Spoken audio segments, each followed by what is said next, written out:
আলাইকুম।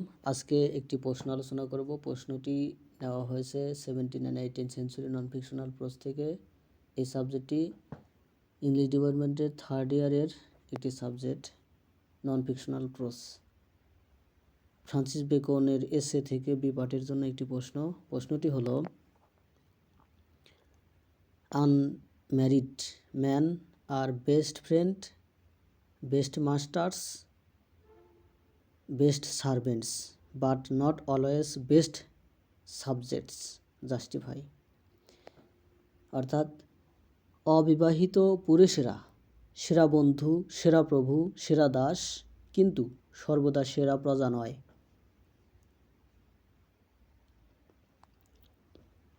অর্থাৎ এই লাইনটির দ্বারা কি বোঝানো হলো, সেই প্রশ্নটা লাইন বাই লাইন বাংলা অর্থ সহ ব্যাখ্যা করেছি। শুরু করছি। Bacon in Of Marriage and Single Life says that an unmarried person as the best friend because they are free from family responsibilities. They can give more time, energy and even money to their friends. Their attention is fully available for others, making them loyal and devoted companions. অর্থাৎ বিবাহ এবং অবিবাহ জীবন সম্পর্কে,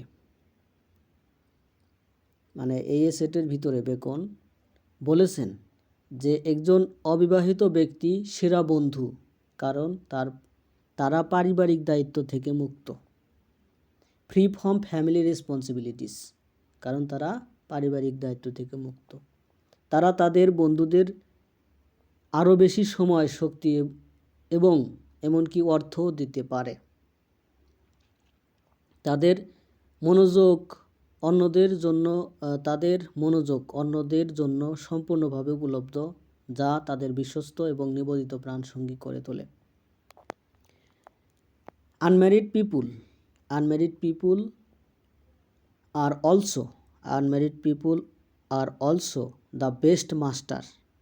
They are kind, sympathetic, and not too strict with their servants because they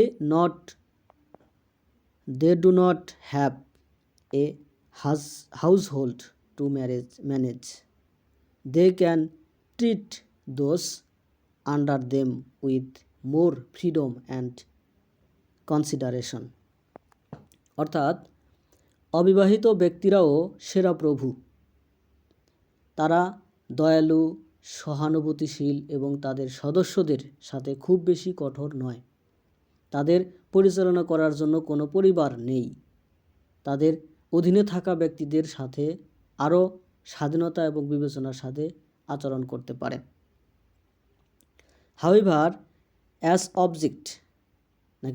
subject, তবে প্রজা হিসাবে unmarried people are not always reliable.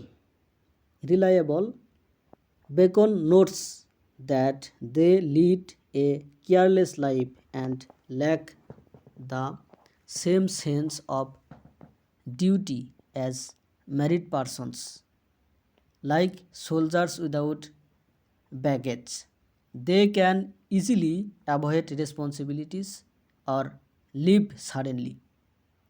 Their freedom from family duties makes them less steady in conduct and less committed as citizens. তবে প্রজা হিসাবে অবিবাহিত ব্যক্তিরা সর্বদা নির্ভরযোগ্য হয় না। রিলায়েবল মানে নির্ভরযোগ্য হয় না। বেকন উল্লেখ করেছেন যে তারা একটি অসাবধান জীবনযাপন করে এবং বিবাহিত ব্যক্তিদের মতো কর্তব্যবোধের অভাব থাকে। মালপত্র ছাড়া সৈনিকের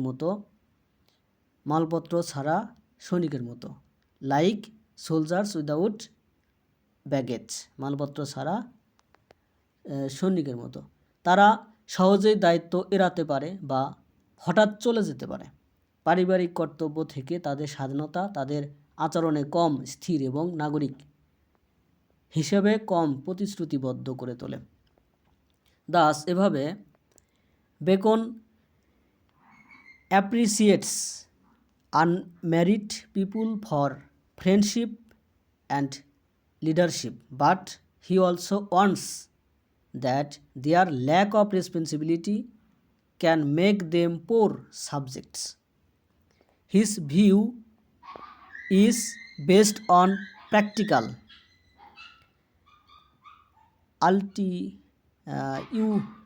utilitarian consideration. They are best friends, the best master, but not always be best subjects of a state. অতএব বেকন অবিবাহিতদের বন্ধুত্ব এবং নেতৃত্বের জন্য প্রশংসা করেন, কিন্তু তিনি সতর্ক করে দেন যে তাদের দায়িত্ববোধের অভাব তাদেরকে দরিদ্র প্রজা করে তুলতে পারে। তার দৃষ্টিভঙ্গি ব্যবহারিক উপযোগী বিবেচনার ওপর ভিত্তি করে। তারা সেরা বন্ধু এবং প্রভু, কিন্তু সর্বদা একটি রাষ্ট্রের সেরা প্রজা নয়। ধন্যবাদ সহায়তা থাকার জন্য। সাবস্ক্রাইব করে পাশেই থাকবেন।